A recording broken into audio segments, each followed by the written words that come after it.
Welcome, traveller, to Enchanted Quill, where every word is woven with wonder and every tale opens a door to another world. Tonight, settle in and let the story unfold. Your adventure begins now. The golden rays of the setting sun filtered through the tall pines of Evening Hollow, casting long shadows across the grassy glade. A gentle breeze stirred the leaves, carrying with it the sweet scent of honeysuckle and the distant toll of a monastery bell. In this tranquil valley, nestled between the Silver Mist Mountains and the River Keldrin, the people lived in quiet harmony, protected not by walls, but by the unwavering presence of their guardian, Sir Cedric of Green March. Sir Cedric was no ordinary knight. While most knights found their glory on blooded battlefields or in grand courts of kings, Cedric had chosen a different path. After years of service to the High King and many battles won with sword and shield, he had hung his crimson banner beside the hearth of a modest cottage on the edge of the wood. There, he pledged himself not to conquest, but to peacekeeping, wandering the surrounding lands on horseback, mending disputes, defending the helpless, and ensuring the realm's peace endured. On this particular evening, Sir Cedric was returning from one of his long circuits around the villages that bordered the hollow. His destrier, Bramble, a sturdy dappled grey with a calm demeanour, moved at an easy trot, carrying the knight with the sure steps of a beast that had travelled these roads many times before. Cedric wore his armour still, though dulled by time and softened by wear. It bore the symbol of a green oak tree upon his breastplate, a sign of wisdom and strength in stillness. As they neared the great whispering oak, an ancient tree believed to be as old as the kingdom itself, Cedric slowed his steed. It was tradition for travellers to offer a moment of silence here, where the wind whispered strange secrets through gnarled branches, and the air felt heavier, almost watchful. Legend said the spirits of old warriors lived within the bark, whispering warnings and wisdom to those who listened. Cedric dismounted and placed a gloved hand against the bark, bowing his head. A hush settled over the glade. The sounds of the forest dimmed as if holding its breath. Then came the whisper. Faint, as soft as the rustling of silk, but unmistakable. Ride north, to the hollow's edge, the shadow returns. Sir Cedric's brow furrowed. He had heard many strange tales in his years, ghost stories, fairy mischief, even rumors of wild magic, but never before had the whispering oak spoken to him directly. He mounted Bramble at once, turning the reins to the north. Though the light was fading and the stars beginning to prick the sky, Cedric pressed onward. If the oak had spoken, it was no idle superstition. Something stirred beyond the veil of peace. The path twisted into thicker woods, the trees crowding together with a silent menace. Cedric's hand rested on the hilt of his sword, Verdant Fang, a weapon passed down from the knights of old. Its grip was wrapped in green leather, and the blade shimmered faintly in moonlight. Suddenly, Bramble snorted and halted, ears twitching. Ahead, the path opened into a clearing where a caravan wagon lay overturned. A trail of crates, spilled cloth, and trampled goods led off into the forest. Cedric dismounted and drew his sword, approaching with slow caution. A muffled sob drew his attention behind the wagon. There, huddled beneath a tattered blanket, was a girl no older than 10, her cheeks streaked with tears, eyes wide with terror. "Peace, child," Cedric said gently, kneeling beside her. "You're safe now. What happened here?" She pointed shakily into the woods. Shadows moved in the trees. "They took Mama and Papa.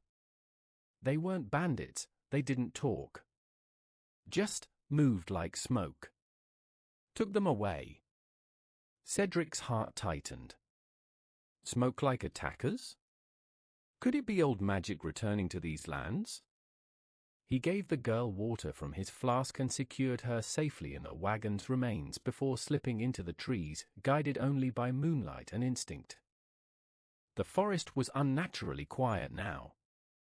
No birds, no rustling. Just an eerie stillness. Then he saw them. Figures, half seen in the mist, moving with unnatural grace. Hooded and cloaked in shadows, they carried no weapons, yet left a trail of disturbed ground and fading light. Cedric stepped forward and called out, "Stand and be known, creatures! I am Sir Cedric of Green March. Harm no more innocents in this realm." The figures stopped, then turned, faceless, silent. One raised an arm, and a pulse of shadow burst forth like a wave. Cedric threw himself to the ground just in time, the blast searing through the air above. It was no illusion. This was dark sorcery, magic not seen in the realm for a century. Rising, Cedric charged, sword raised high. Verdant fang glowed faintly, humming with ancient energy. As he struck at the nearest shadow, the blade passed through it, not with the resistance of flesh, but like cutting smoke. Yet the creature shrieked and retreated, wounded by the sword's magic. The others turned and fled deeper into the woods, melting into mist. Cedric did not pursue. He knelt and pressed his palm to the earth. It was cold, unnaturally so. Whatever these shadow things were, they were not of this world. Returning to the girl, Cedric swore a silent oath beneath the stars, to uncover the truth behind these dark forces, and protect the realm once more, even if it meant breaking the peaceful life he had built. For peace is not the absence of danger, but the presence of those willing to face it. The stars had fully awakened in the sky by the time Sir Cedric returned to the overturned wagon, where the girl slept fitfully under his cloak. Her name, he had learned earlier, was Lysa. Her family had been traders on their way to the harvest fair in Elmbridge, a nearby town known for its orchards and colourful festivals. She had watched, helpless, as her parents were carried off into the woods by formless shadows, beings she couldn't describe except to say they were like people made of night. Cedric built a small fire beside the road, its flickering light a comfort more than a necessity. He sat beside it, watching the flames, thinking. Dark sorcery had long been outlawed and forgotten in the realm of Lyriath. If these creatures were its product, then something ancient had stirred, a force deeper than any banditry or beast. By dawn, he was riding hard toward Greenmarch Hold, a stone hall nestled within the forest hills, once his base of operations when he had served the kingdom's old wardens. Though abandoned since peace had reigned, Cedric had kept it in modest repair as a quiet sanctuary. He reached the great gates just as morning's gold spilled over the horizon. Inside the hold, he placed Lysa in a warm bed and sent a falcon with a message tied to its leg, a summons to the Council of Lanterns, an old fellowship of trusted guardians, scholars, and knights who had once worked in secret to protect the realm from hidden threats. The council had long since disbanded, but not all of its members were gone. As he waited for answers, Cedric paced the hold's long hall, pausing before the great fireplace where the Green March banners still hung. His eyes drifted to the mounted weapons, spears, old shields, and his own helm from younger days, now faded with time. A knock came at the gate just past noon. It was Sir Owen the Red, a bear of a man whose axe was once feared by warlords in the northern reaches. His beard had gone grey, but his eyes burned as fiercely as ever. Behind him rode two more, Lady Cerise of the Vale, a mage knight draped in silver and violet, and Brother Aldrin, a humble monk whose knowledge of ancient lore made him more dangerous than any sword. They gathered in the round chamber beneath the hold's western tower. Cedric lit the 7 lanterns, one for each of the founding members, though only 4 now remained. "The shadows have returned," Cedric began, voice steady. "I saw them with my own eyes. They walk again." Cerise frowned, her eyes narrowing. "Describe them." Cedric did, in detail, their movement, their silence, the magical pulse they had used, and the chill they left behind. "I feared this day might come," Aldrin murmured. He unrolled a brittle scroll from the satchel at his side, its runes faded but legible. They matched the old records exactly. "The Hollowborn." Sir Owen let out a grunt. Tales from a dead age. Thought they were just that, tales. No, Aldrin said, grave. They were once wraiths summoned by the sorcerer Prince Vila in the final years of the Shadow War. Crafted from the spirits of the unjustly slain, bound in shadow stuff and hatred. They were sealed at great cost, long ago. Something must have broken the seal. Cedric leaned forward. Where were they sealed? Aldrin hesitated. In the crypts beneath the barrowwood, north of here. A place best forgotten. But if they've returned, the seal is failing, or already shattered. Lady Cerise's hand drifted toward her staff. Then we ride. But Aldrin shook his head. Not yet. The Hollowborn cannot be fought by steel alone. We need the Sunstone, a relic forged in the First Age to banish darkness. It was lost until recently. Cedric raised an eyebrow. Recently? There's rumor, Aldrin said, that the Sunstone lies buried in the ruins of old Emberlin, deep in the Ashen Hills. The ground is cursed, yes, but it may be our only hope. Sir Owen chuckled dryly. So we ride into haunted lands, chase ancient relics, and fight ghosts. Just like old times. Cedric stood. Then it's decided. We split. Cerise and I will ride for old Emberlin and seek the Sunstone. Owen and Aldrin return to the Barrowwood. If the Hollowborn are there, we need to know how many and how fast they spread. What of the girl? Cerise asked. She remains here, Cedric said firmly. Green Marchhold is warded. It will keep her safe.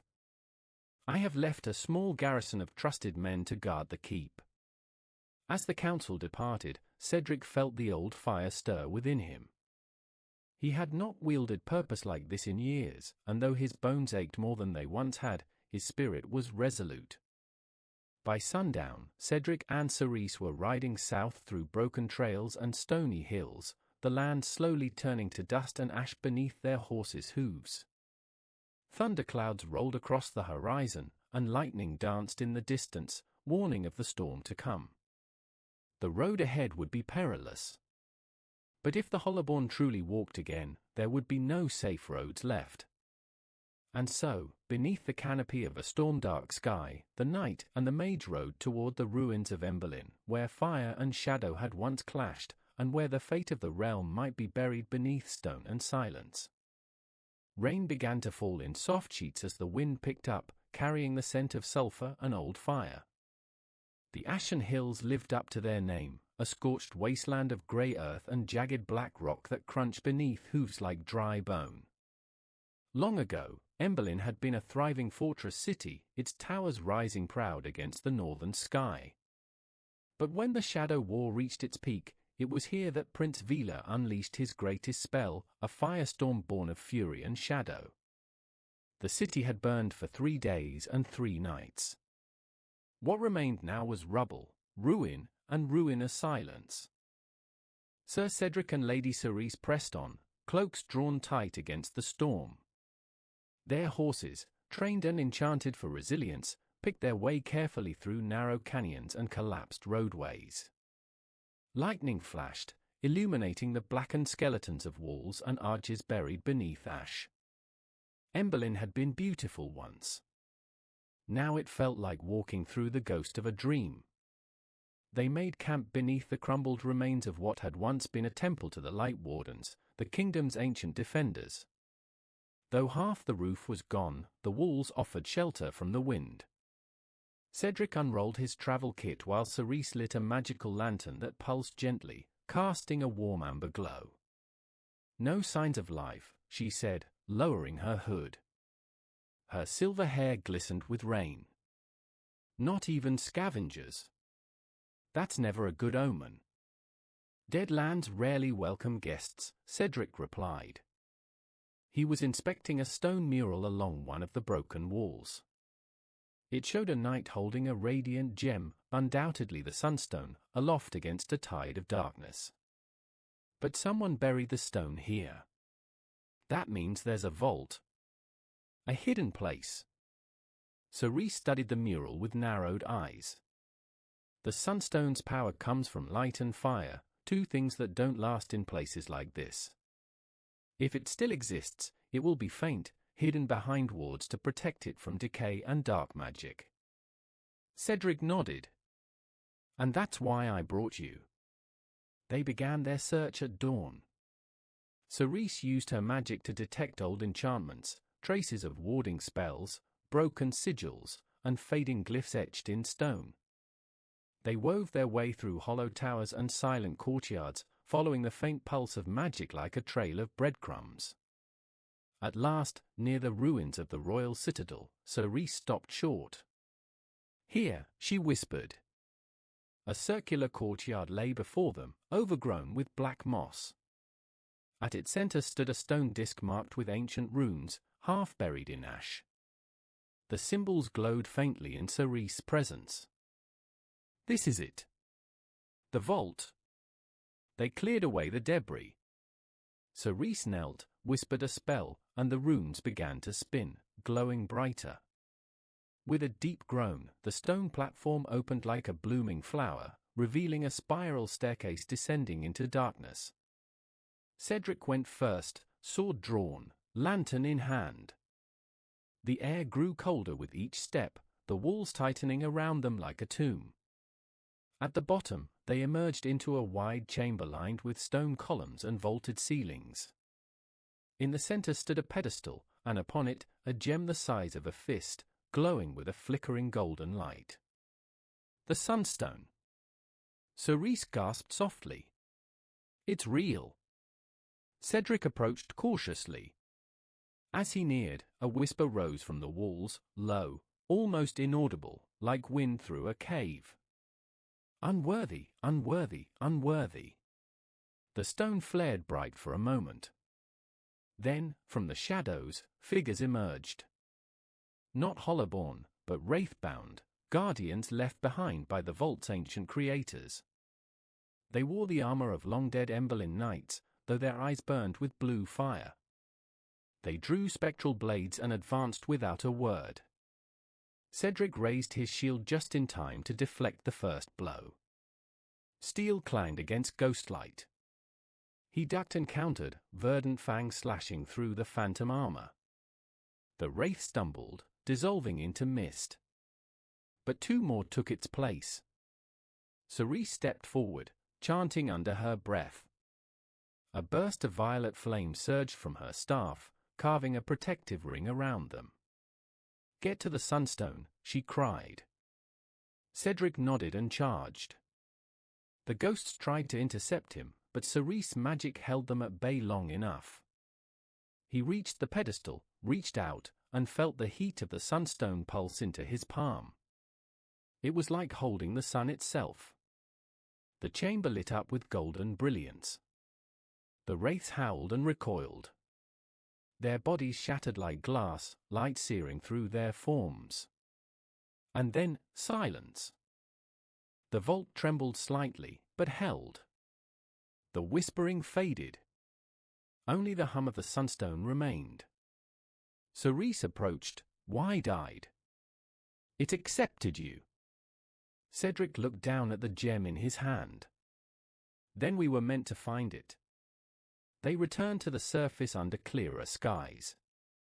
The storm had passed, and shafts of sunlight now pierced the cloud cover, setting the ashen hills aglow with soft light. It was still a dead place, but for the first time in years, light had touched it again. Cerise wrapped the sunstone in silk and tucked it safely into her satchel. Now we must reach the Barrowwood before the Hollowborn spread too far. Cedric looked back once at the ruins of Emberlin, then mounted his steed. "Let's ride." The wind shifted, and far in the distance, though neither of them could be sure, they thought they heard something stir. A rustle of wings. A whisper of voices.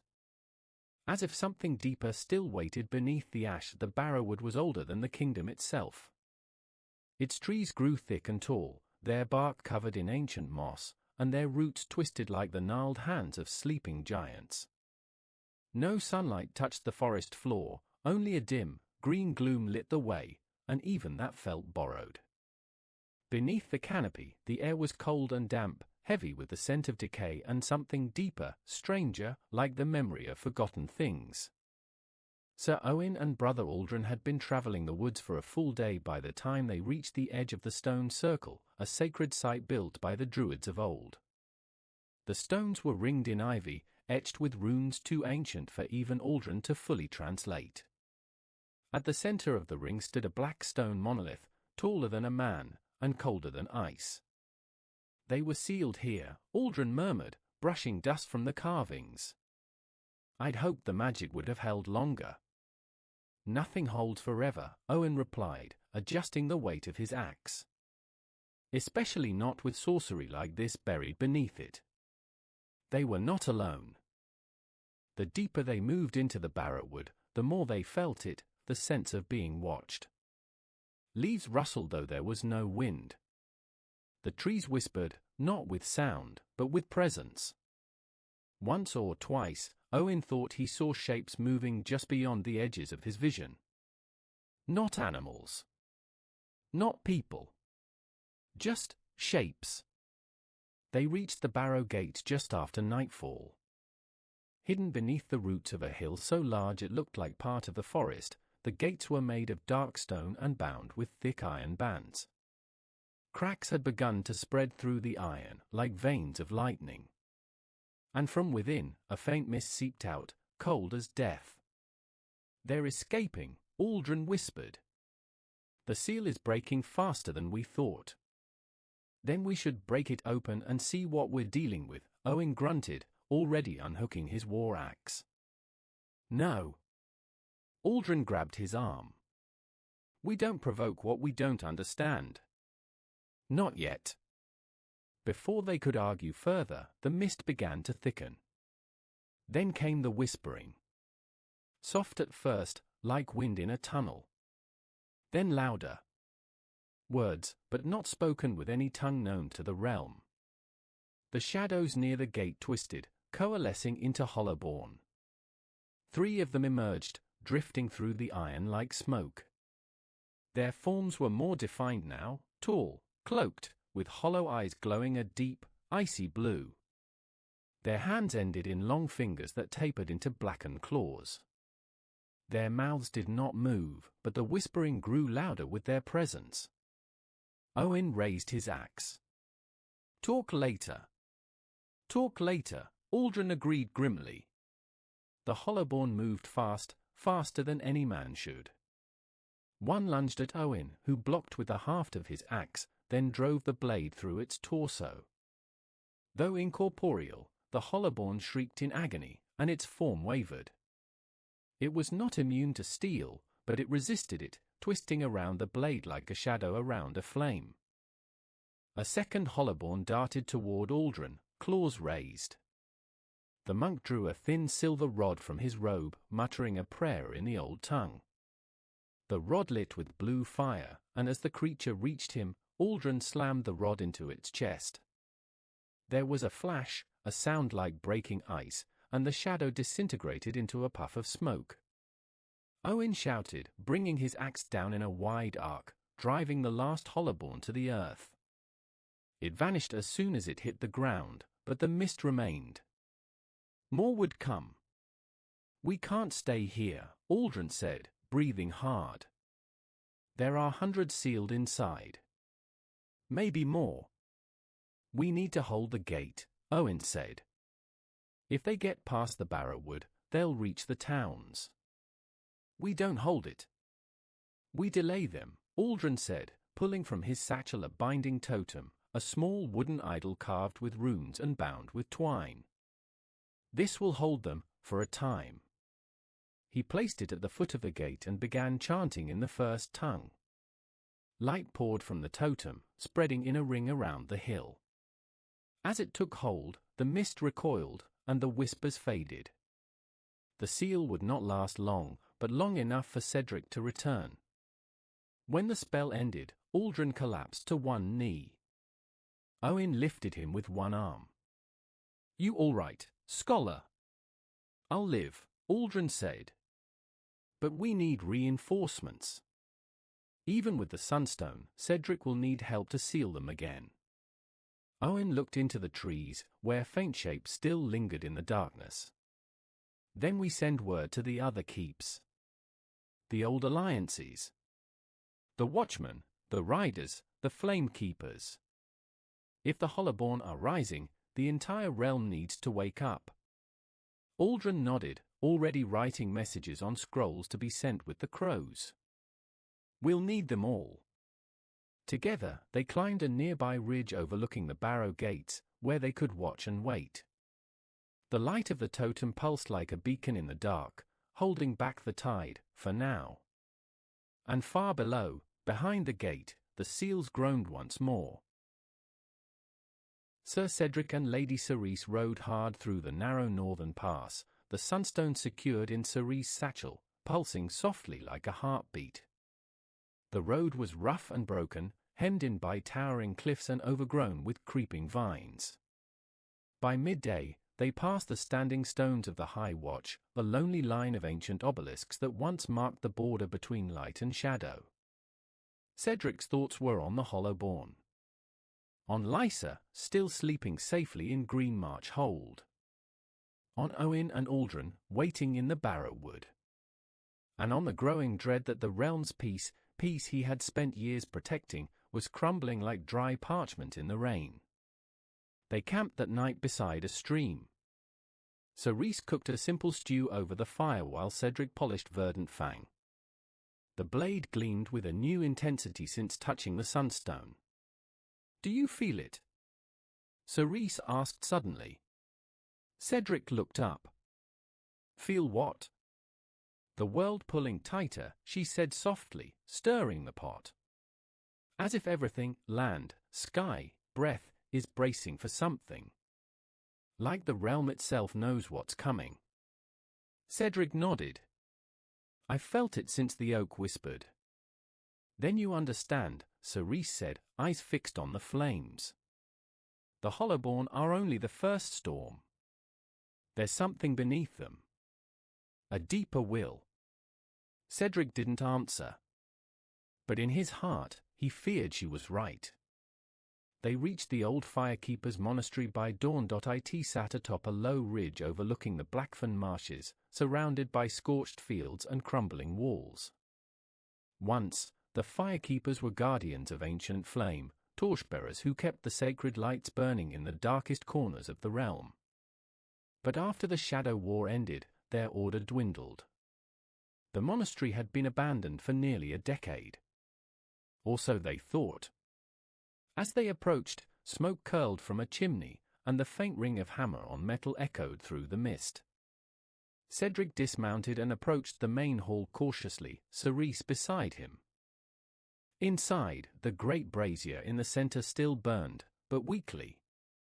An old man with a long white beard and fire-scorched robe stood beside it, feeding it slow-burning coals.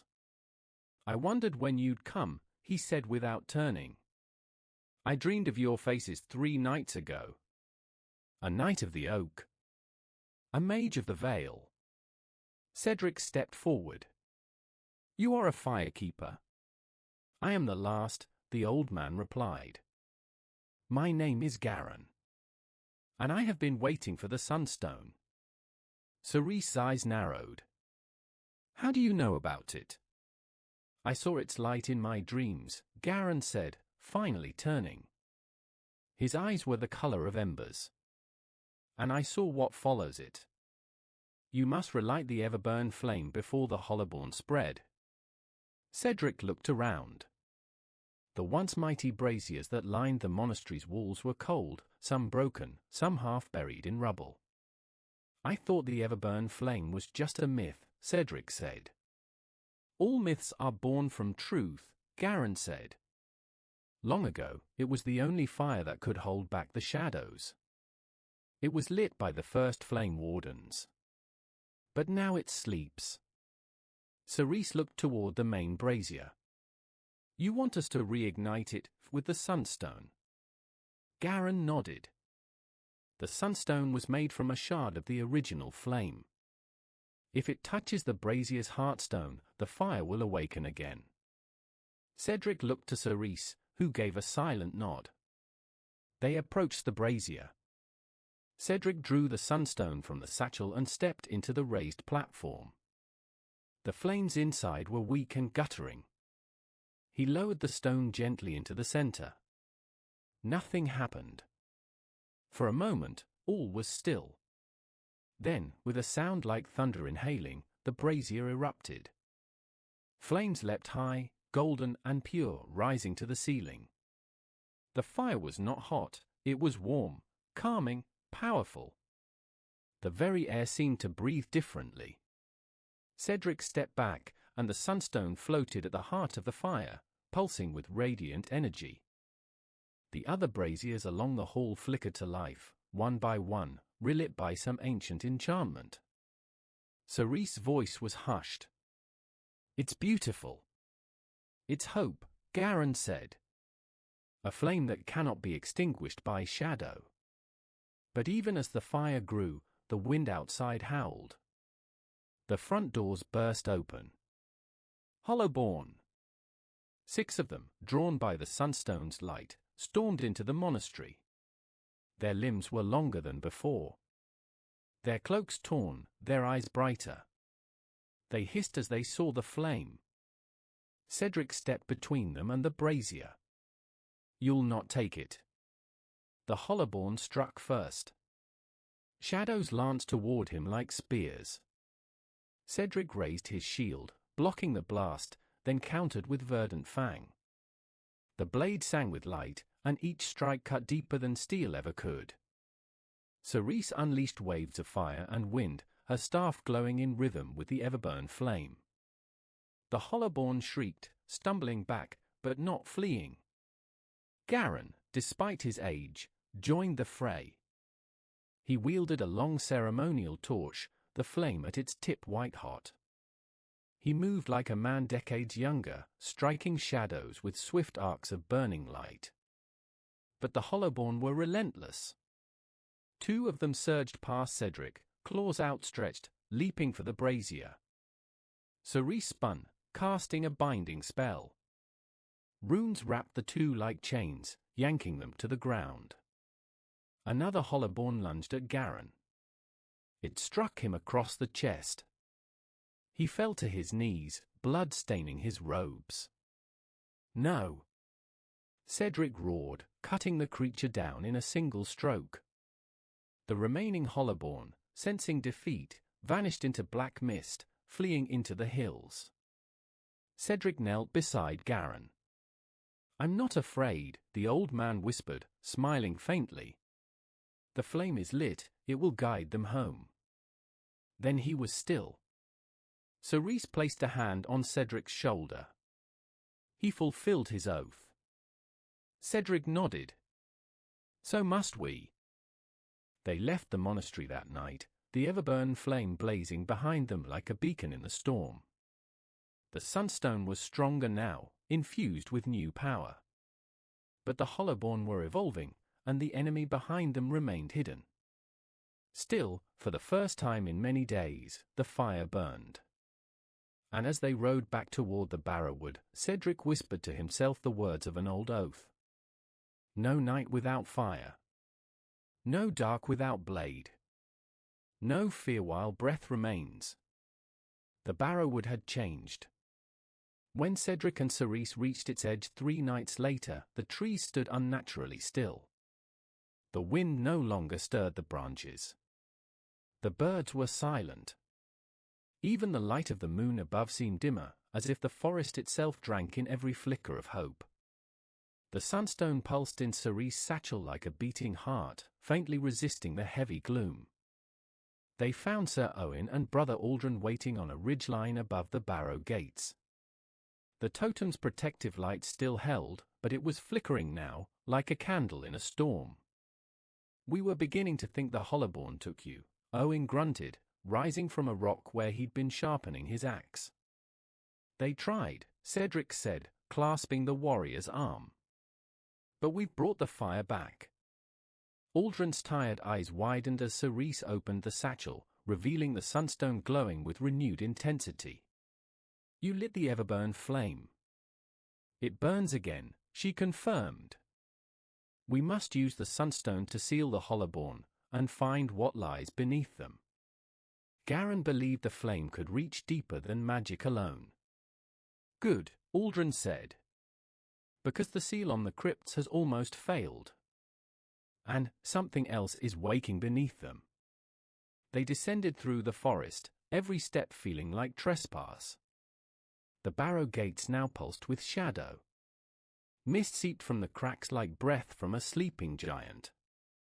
As the four stood before it, the iron groaned and split, just enough to allow them through. The totem died. The threshold was open. I had hoped we'd bring an army, Owen muttered, stepping forward. We bring a flame, Cedric said, holding the sunstone aloft. Its light surged brighter, cutting a path through the mist. The shadows hissed and withdrew. Together, the four descended into the crypts of the hollow, weapons drawn, heart steady. The air inside was cold, colder than death. The stone halls wound deep beneath the earth, lined with forgotten tombs and broken runes. Ancient bones lay in alcoves, many shattered, as if something had clawed its way out. The deeper they went, the louder the whispering grew, not voices now, but emotions. Regret. Pain. Rage. It bled into their thoughts like ink in water. They were victims, Aldrin whispered. The Hollowborn, they were made from the murdered souls of the war. Innocents. Slain and twisted into weapons by Vila. And now they want vengeance, Cerise said, her voice tight. Even if it means burning the world. They reached the chamber of binding at the heart of the crypt.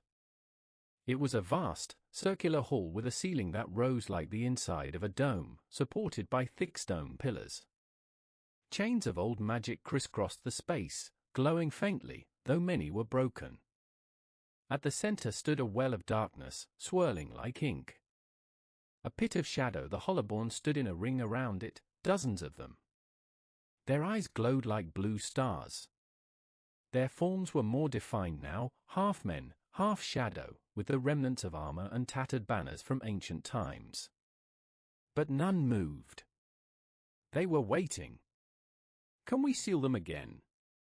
Cedric asked. Not just seal, Aldrin said. We must free them.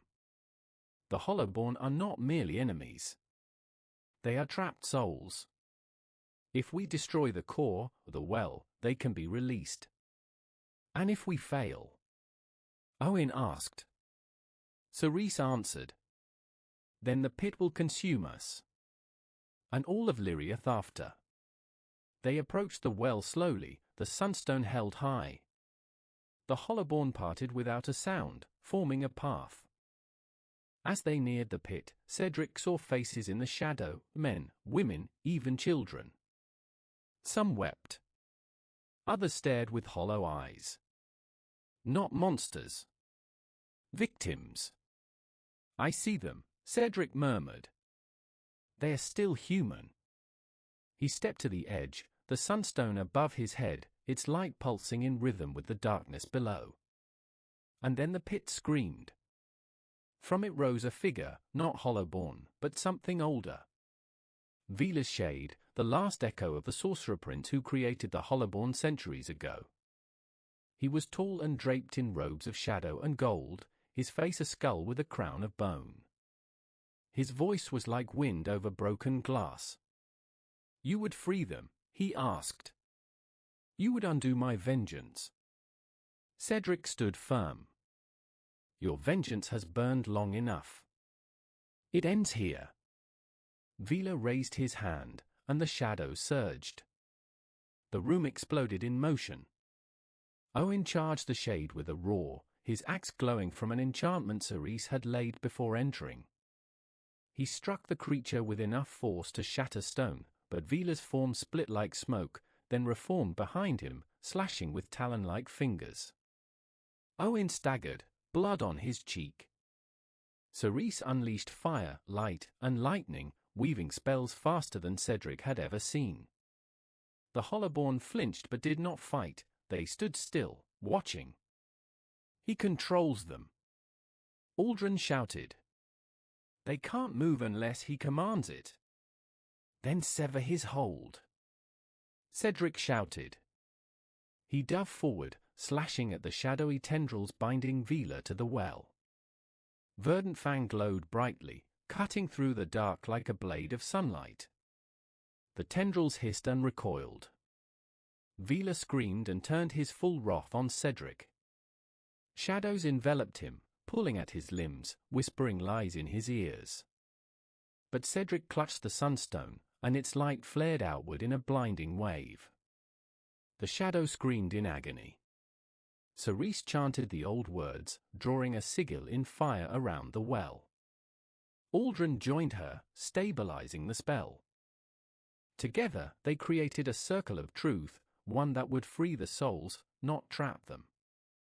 Cedric struck again, verdant fang piercing Vila's chest. The sorcerer's shade howled, breaking apart into a storm of dark mist. The well roared, then collapsed inward in a burst of light. The Hollowborn cried out, not in pain, but in release. Their forms shimmered, faded, and vanished one by one, like smoke in morning sun.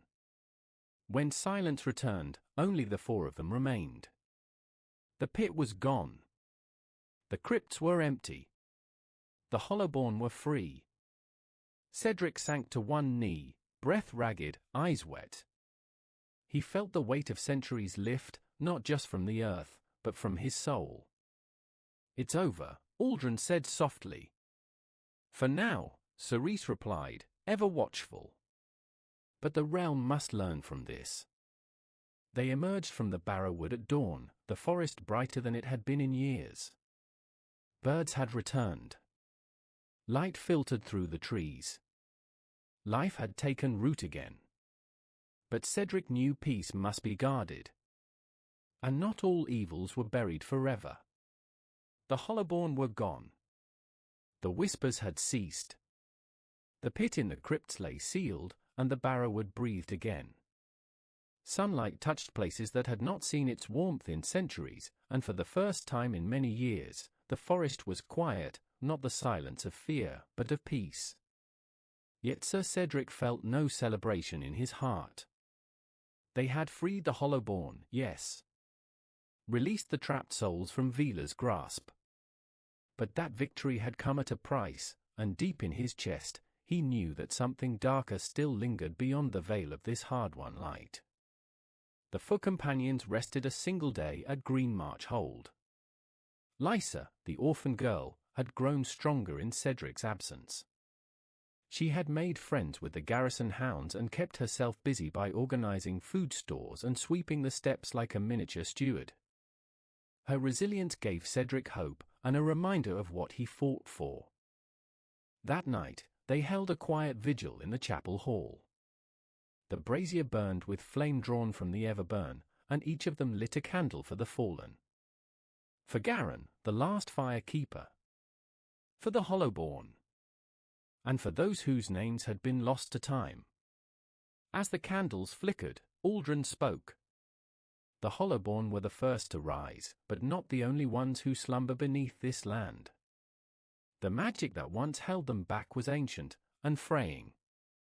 Seals, wards, pacts, all of it crumbles when forgotten. If the realm does not remember its past, it will suffer it again.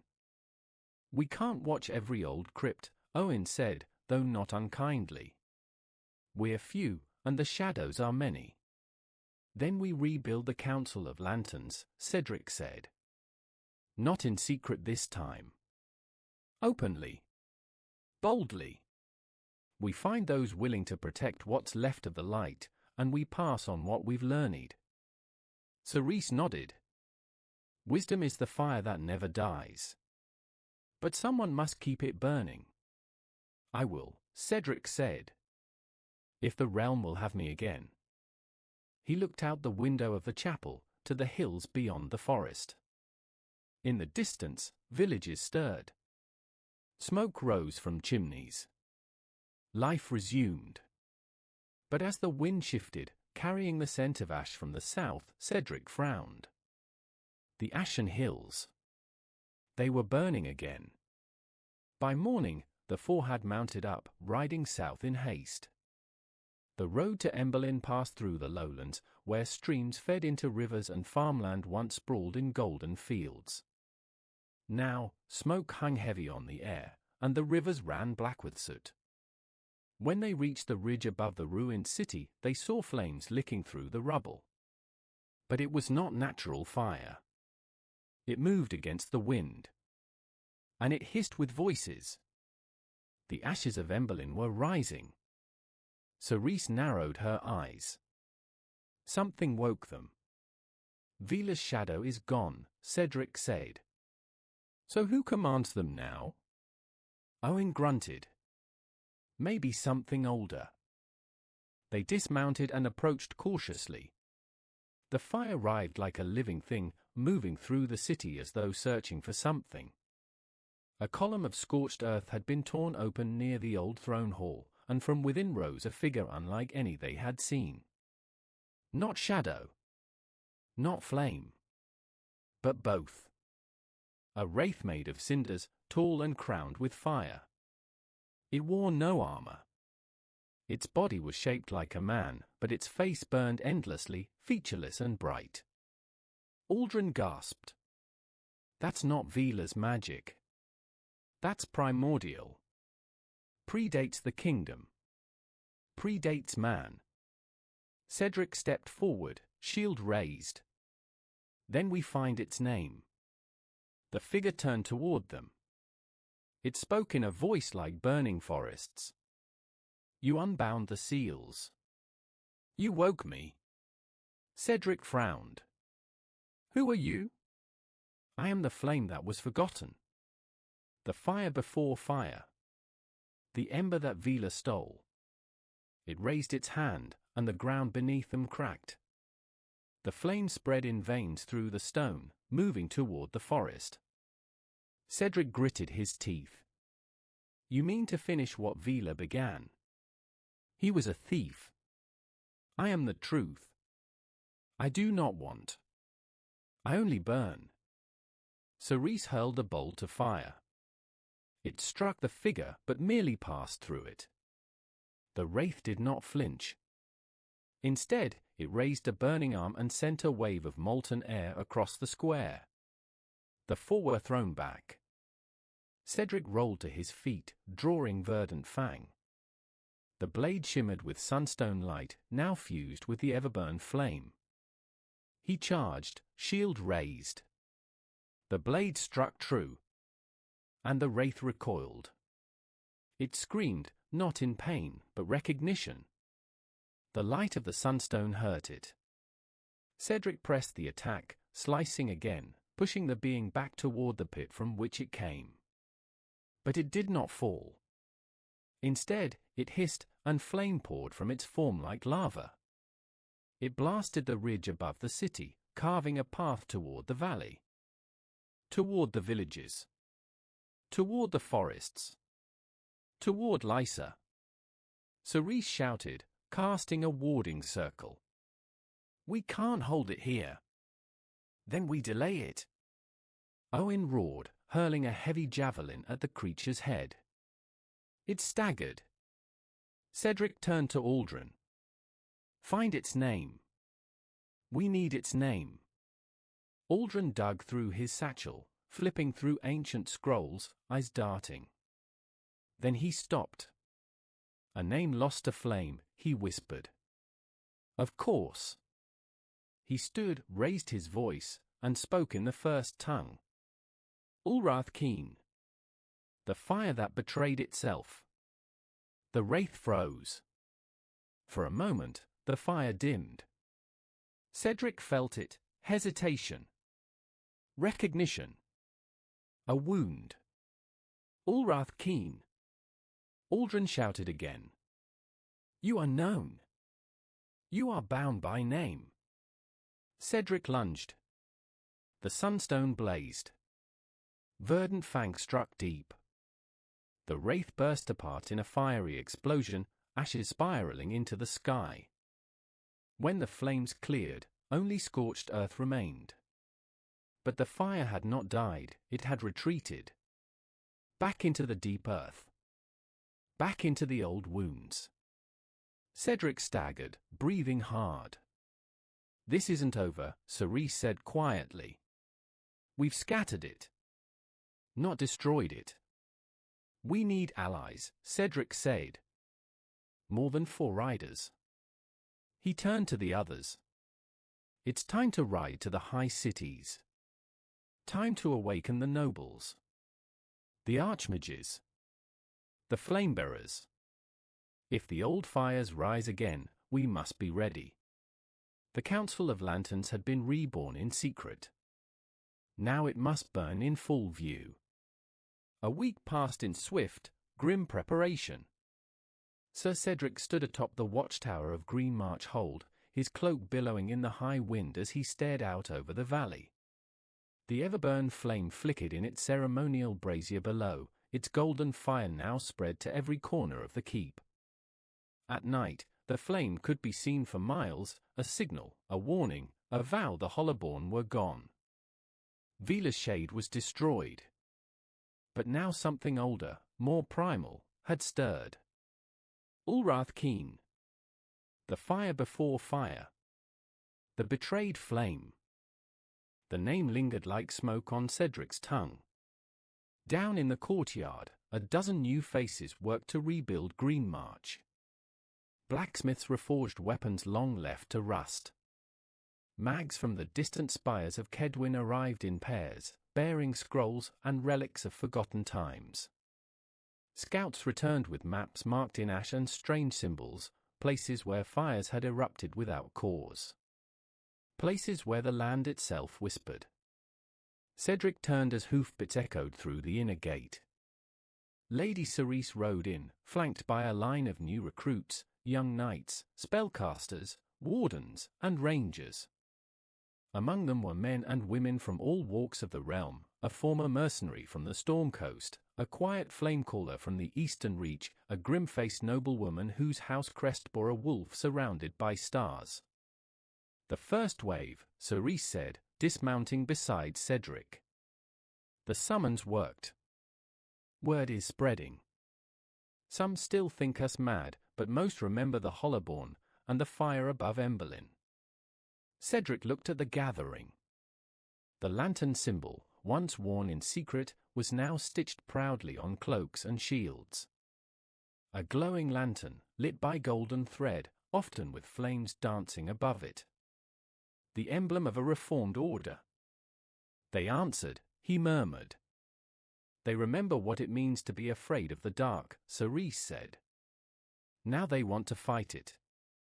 That evening, Cedric convened the first full Council of Lanterns in over 50 years. The war room at Green March was lit by firelight and sunstone sconces. Around the great oak table sat not only Owen, Cerise, and Aldrin, but also emissaries from other realms, a druid from the western wilds, a centronite from Dawnfort, and even a high marshal from the king's own court, wearing a ring Cedric had not seen in over a decade. 3 fires have appeared across the realm in the last 6 days, Aldrin began, unfurling a map. Not wildfire. Not natural. Each one erupted near a known ruin or burial ground of the old world. Cedric traced a finger from Emberlin to the Crimson Fold, a desolate canyon in the southeast. "We've disturbed something old, and now the roots of the land are smoking." Owen cracked his knuckles. "Then we ride out and stomp on every spark before it becomes a blaze." Aldrin shook his head. "We can't. Not this time." He pulled another scroll from his satchel, a prophecy, brittle and ink-faded. "When the Everburn dims, and ash walks again, a trinity of flame shall rise. The first, of vengeance. The second, of hunger. The third, of silence."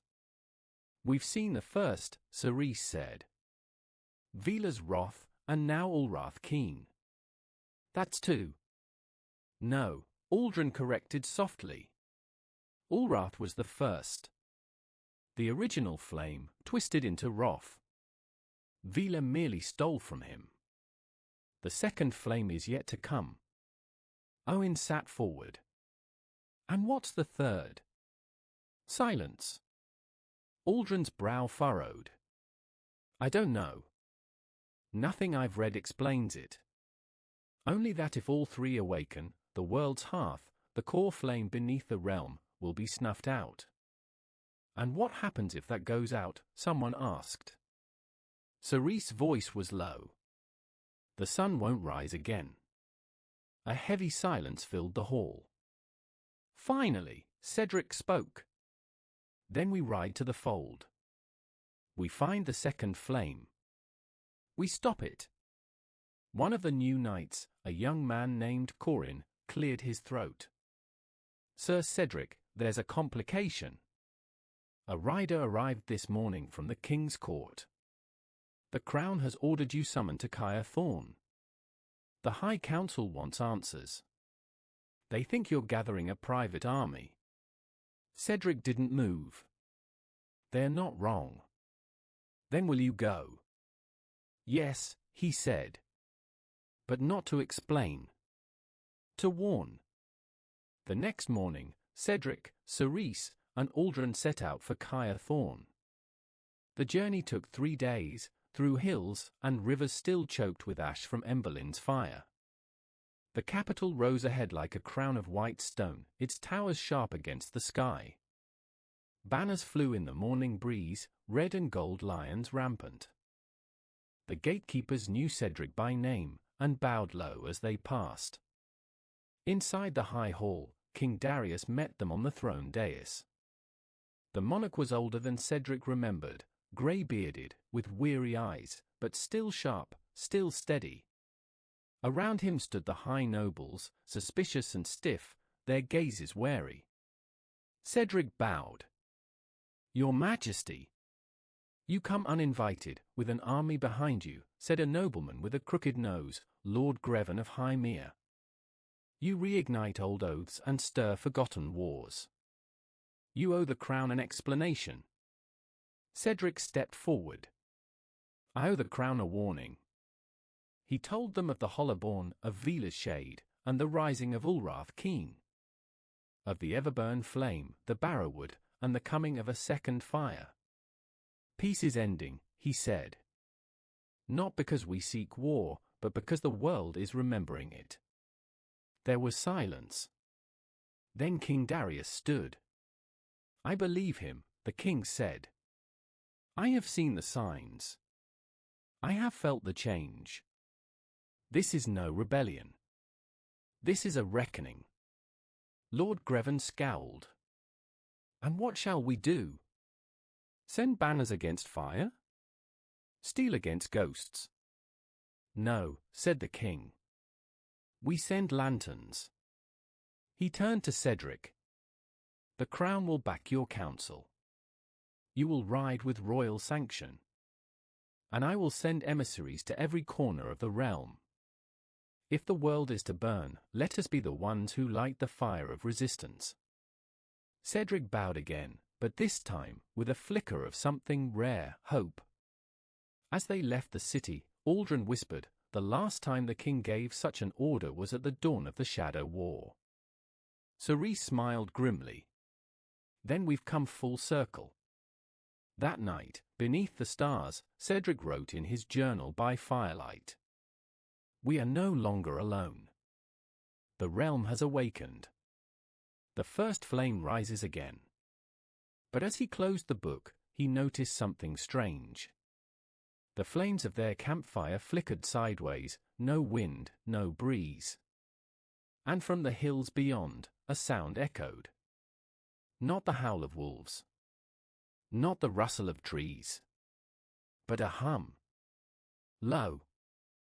Droning. Growing louder. The sound had no shape, just a vibration in the air, like a memory trying to claw its way back into the world. Cedric rose from his bedroll instantly, hand on verdant fang. The blade vibrated in his grasp, humming faintly, echoing the distant noise. The fire crackled in the silence, its golden flames beginning to dim, though there was no wind, no shift in wood or ember. "Cerise," Cedric said quietly, not taking his eyes from the ridge above. She was already awake, her hand outstretched, feeling the energy in the air. "It's here." "What is?" Owen asked, emerging from his tent and buckling on his belt. "The second flame." Aldrin stepped beside them, eyes wide and pale. "The flame of hunger." As if summoned by the word, a pulse of dark heat rolled through the valley. It wasn't like Ulrath Keen's scorching fire, it was deeper, colder, hungrier. It did not burn the flesh, it consumed the life beneath it. Plants withered. The morning dew evaporated to dust.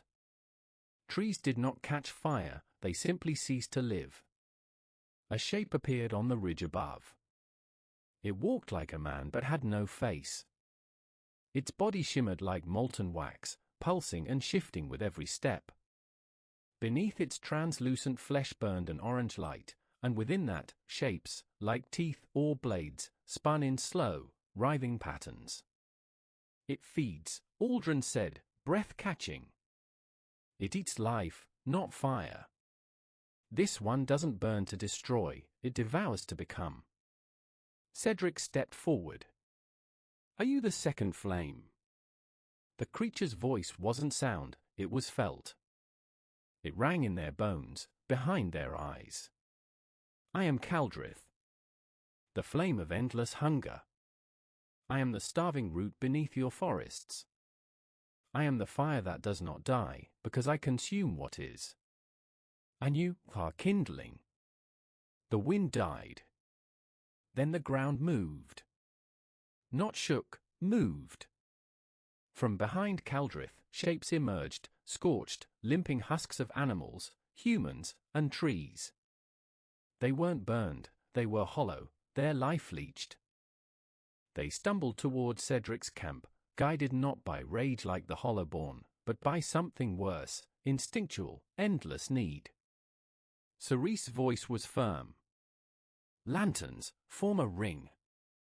Keep the fire between us and them." The dozen riders they had brought, knights and mags from Green March, snapped into motion. Swords were drawn. Shields locked. Mags raised staves and muttered old protection spells.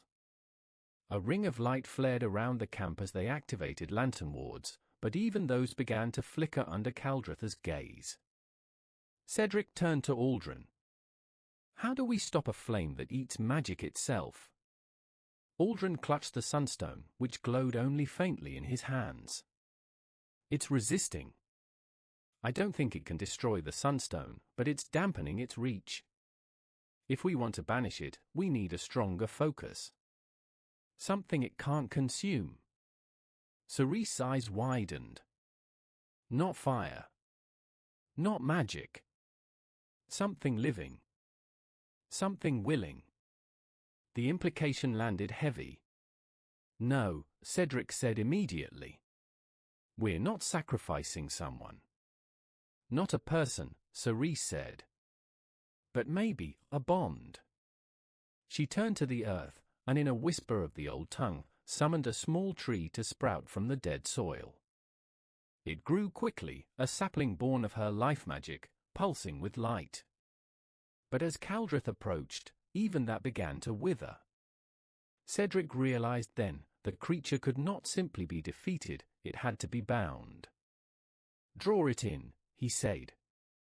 "We'll bait it. And I'll drive the sunstone into its heart." "You won't make it back," Owen said. Cedric nodded. "We've all made oaths." The lanterns opened a path. Cedric stepped forward alone, verdant fang in one hand, the sunstone in the other. The ring of fire behind him shrank, but held. Caldrith loomed above him now, its form massive and shifting. Its hunger was palpable, a void behind eyes it did not have. Cedric didn't speak. He simply moved. He dashed through the haze, ducking past a lashing tendril of molten ash, dodging the desperate grabs of life-starved husks. Caldrith roared, not in pain, but in anticipation. Cedric leapt. The sunstone flared in his hand. He plunged it into the center of Caldrith's chest. There was no explosion. Only silence. Then, the scream. Caldrith's form began to collapse inward, the consuming fire turning on itself. The sunstone burned with holy flame, purging the hunger from the creature's molten veins. Caldrith clawed at its own chest, trying to rip the sunstone free, but it was too late. I starved. And you fed me light. The creature collapsed into ash. And was still. Cedric knelt, coughing, alive. Cerise and Owen rushed forward, pulling him away as the husks began to disintegrate. The dead were freed, not like the Hollowborn, but released into peace. The land sighed in relief. The lanterns had stood against the second flame. And survived. That night, the campfire burned bright and stable. Aldrin paced the perimeter, muttering to himself. 2 flames down. 1 remains. Cerise looked at Cedric. Silence. Cedric nodded. If wrath consumed the mind, and hunger devoured the body, then silence must claim the soul. Aldrin agreed. The 3rd flame, it won't shout. It won't burn. It will simply erase. Owen looked up. Where do we find it? Aldrin answered, voice hollow. We don't. It finds us. And in the distance, beyond the mountains. A tower crumbled. No sound followed. Only stillness. It began without warning. No fire. No thunder. No scream. Just stillness. The lantern scouts found the ruins first. A village in the northern hills, Norwind's Rise, had vanished. Not burned. Not shattered. Not buried. It was simply gone.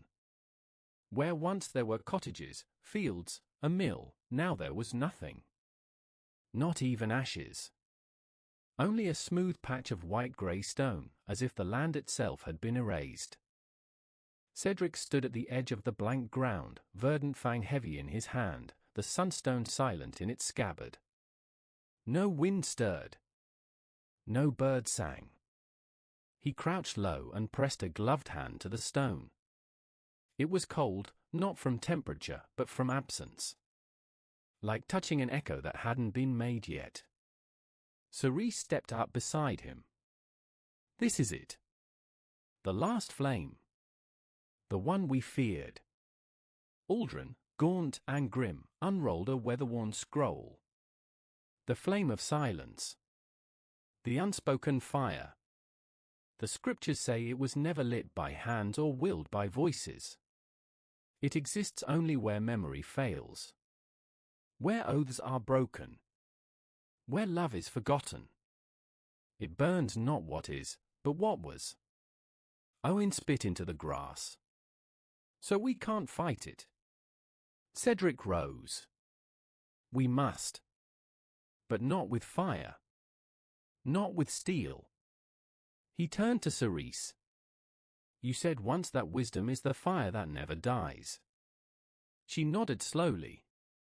And remembrance is its fuel. Aldrin's eyes widened. Of course. It erases. So we fight it by remembering. Cedric turned to his gathered lanterns, now 50 strong, warriors and mags from across the realm. We light the last fire. Not with sunstone. Not with spell.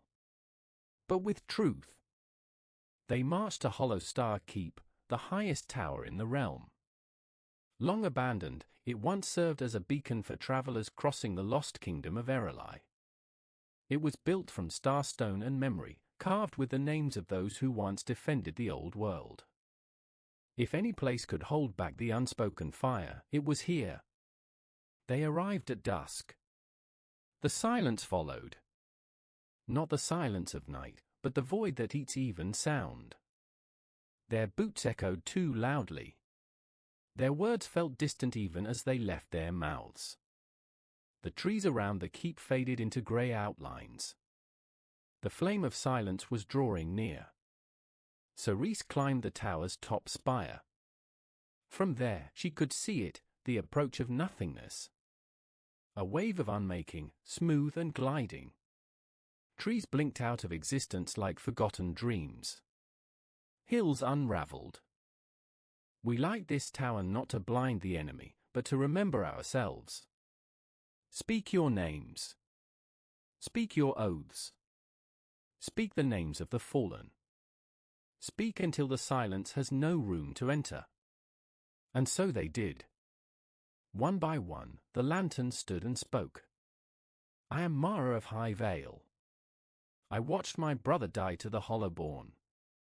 I carry his blade. I am Hendrik of the Riverlands. I kept the flame in my village chapel for 40 winters. I have never let it die. I am Cedric of Evening Hollow. I stood alone when peace pretended to be enough. I ride not for glory, but for the child who asked me if the world was still good. As each voice rang out, the grey receded. The tower glowed, not with fire, but with presence. A golden warmth stirred in the stones. Then it came. The flame of silence. It did not appear as a creature, nor storm, nor shadow. It came as absence incarnate. A great emptiness in the shape of a man, tall, robed, face obscured by a mirror that reflected only what wasn't there. Where it walked, names faded from memory, color drained from cloth, light bent in strange ways. Cedric stepped forward alone. Who are you? It did not answer. Cerise raised her voice. We know you. You are the forgetting. You are the cowardice of those who would rather not face their guilt. Still, it did not speak. So Cedric drew verdant fang. And then, he spoke. Not to the creature, but to the world. He told the story of the Hollowborn. Of Ulrath Keen and his hunger. Of the Ashen Hills, the Flamekeepers, and the Council of Lanterns. Of Garen's sacrifice. Of Lysa's innocence. Of Cerise's stubborn hope. Of Aldrin's tireless truth. He named everything. As he did, the flame that had lit Hollowstar's great beacon began to burn again. Golden at first. Then white.